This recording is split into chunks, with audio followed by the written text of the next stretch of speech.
আসসালামু আলাইকুম। আবারও চলে আসলাম নতুন আরেকটি রেসিপি নিয়ে। তো আমি আজকে রান্না করব ধুন্দল দিয়ে মাছের ঝোল। তো আমি আজকে কিভাবে খুব মজা করে সুস্বাদুভাবে রান্না করি তা আপনাদের সাথে একটু শেয়ার করব। তার জন্য এখানে আমি কয়েকটা গাছ থেকে তুলে নিয়ে আসা ধুন্দলগুলো ভালো করে কেটে পরিষ্কার করে নিলাম। ধুন্দল অনেকে খেতে চায় না, কিন্তু আমাদের কাছে এইভাবে রান্না করলে খুবই মজা লাগে। আপনারা চাইলে বাসায় ট্রাই করতে পারেন। আমি এক এক করে সবগুলো ধুন্দল ভালো করে ছুলিয়ে পরিষ্কার করে নিলাম। আর ওদিকটাই আমি মাছ ভেজে নেব। এখন এই তেলে মাছগুলো ভালো করে ভেজে নেব।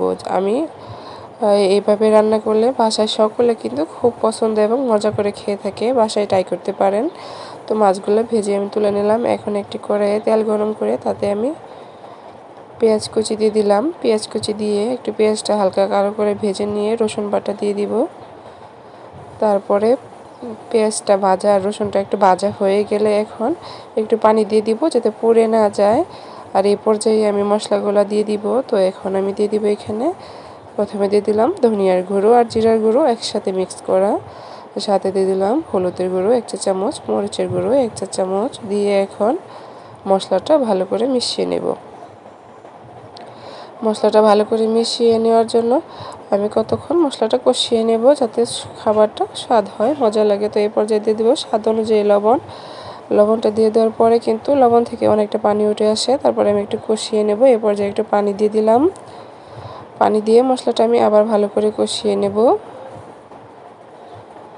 মশলাটা ভালো করে কষিয়ে নিলাম। এখন পানি দিয়ে আমি মশলাটা কষিয়ে তার উপরে আমি কেটে রাখা সবজিগুলো দিয়ে দিব। এখন এই দেখেন আমার মশলাটা কিন্তু প্রায় কষানো হয়ে গেছে। এখন এদিকে আমি কেটে রাখা আলুর টুকরোগুলো দিয়ে দিলাম। আলুর টুকরোগুলো দেওয়ার পরে এখন আমি আলুটা একটু কষিয়ে নিয়ে তাতে কেটে রাখা ধুন্দলগুলো আমি দিয়ে দিব। দিয়ে একটু ভালো করে মশলার সাথে মিশিয়ে নিলাম। মিশিয়ে আমি একটু কষিয়ে নেব। ধুন্দল থেকে কিন্তু পানি ছাড়ে, বেশি পানি দেওয়া যাবে না। তো আমি একটু পানি দিয়ে ভালো করে কষিয়ে নেব, এর চেয়ে বেশি পানি ব্যবহার করব না। দেখেন এই পর্যায়ে আমার ধুন্দল আর আলুটা ভালো করে কষানো হয়ে গেছে। এখন পরিমাণ মতো পানি দিব। পানির পরিমাণ কিন্তু অল্প দিবেন, কারণ পানি উঠে এটা আপনারা সবাই জানেন। তো এই পর্যায়ে আমি মাছগুলো দিয়ে দিব। এক এক করে ভেজে রাখা মাছগুলো আমি দিয়ে দিলাম। আপনারা চাইলে যে কোনো মাছ দিয়ে রান্না করতে পারেন। এভাবে রান্না করলে স্বাদ একরকম হবে। তো আমি ভালোভাবে ভেজে রাখা মাছগুলো দিয়ে দিলাম। মাছগুলো দিয়ে এখন আমি এখানে জিরার গুঁড়ো দিয়ে দিলাম। দিয়ে একটু ভালো করে কষিয়ে নামিয়ে নেব। এই পর্যায়ে আমি নামিয়ে বেড়ে নেব একটা প্লেটে আপনাদের পরিবেশন করে দেখানোর জন্য।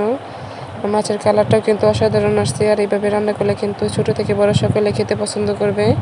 তো আজকের রেসিপিটি যদি আপনাদের ভালো লাগে থাকে তবে অবশ্যই লাইক, কমেন্ট, শেয়ার করে দিবেন। আর সবাই ভালো থাকবেন, সুস্থ থাকবেন। আল্লাহ হাফেজ।